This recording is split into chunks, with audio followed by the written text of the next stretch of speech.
Pune airport से जल्द उड़ान सेवा शुरू करने की मांग को लेकर आंदोलन तेज हो गया है। अपनी मांगों को लेकर सिविल सोसाइटी के सदस्यों ने आमरण अनशन शुरू किया है, जिसमें कई बुद्धिजीवी, सामाजिक कार्यकर्ता और रिटायर्ड अधिकारी शामिल हैं।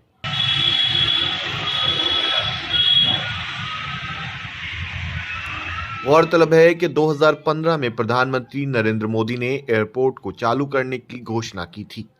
तब से अब तक यहां से हवाई सेवा शुरू नहीं की गई है।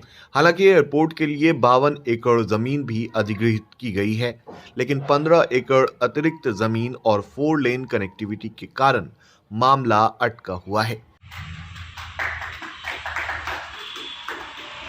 इन लोगों ने केंद्र और राज्य सरकार से चुनाव से पहले टर्मिनल बिल्डिंग बनवाकर हवाई सेवा शुरू कराने की मांग की है। इससे पहले भी पुणे एयरपोर्ट के लिए कई बार आंदोलन हो चुका है। आदमी है तो वो भोजन की मांग करता रहेगा ना, जब तक उसका जीवन है करता रहेगा। ऐसा तो नहीं है कि 2 वर्ष में भोजन नहीं मिला तो प्राण त्याग दिया जाए। हम इस देश के नागरिक हैं।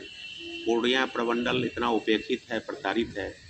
ये पूर्णिया एयरपोर्ट 8 वर्षों से साजिशों के तहत उपेक्षित है, विलंबित है। सिर्फ यहाँ टर्मिनल बनना है। इंडियन एयरफोर्स का इतना बड़ा बेस है, तो सिर्फ टर्मिनल बिल्डिंग के निर्माण में 8 वर्ष से ज़्यादा हो गए और नहीं बन रहा है।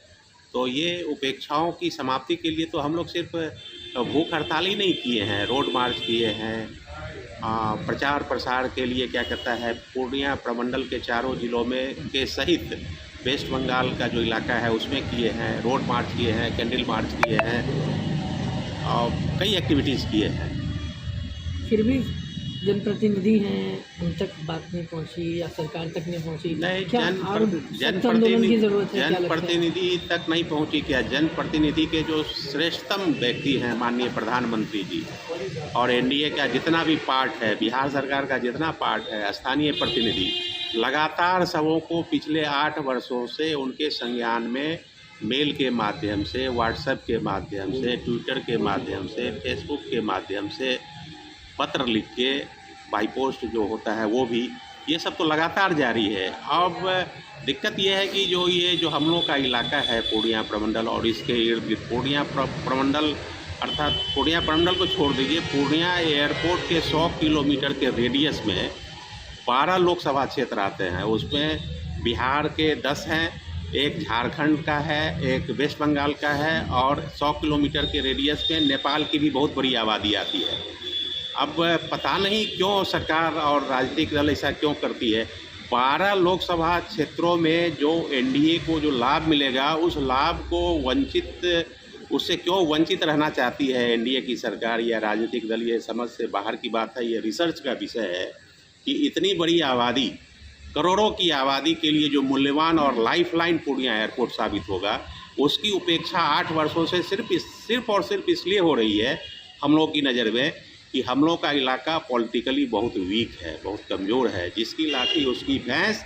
यदि हम लोग की भी पॉलिटिकल शक्ति यदि मजबूत होती तो शायद 8 वर्ष से जो ये उपेक्षाएं चल रही हैं, ये शायद 1 वर्ष के अंदर ही सब कुछ हो जाता है। यहाँ तो सिर्फ नया एयरपोर्ट नरेंद्र मोदी जी की सरकार में, नया एयरपोर्ट नरेंद्र मोदी जी की सरकार में 3 वर्ष में, 3.5 वर्ष में, 4 वर्ष में, 5 वर्ष में बन के तैयार हो गया। यहाँ तो सिर्फ टर्मिनल बिल्डिंग बनना है।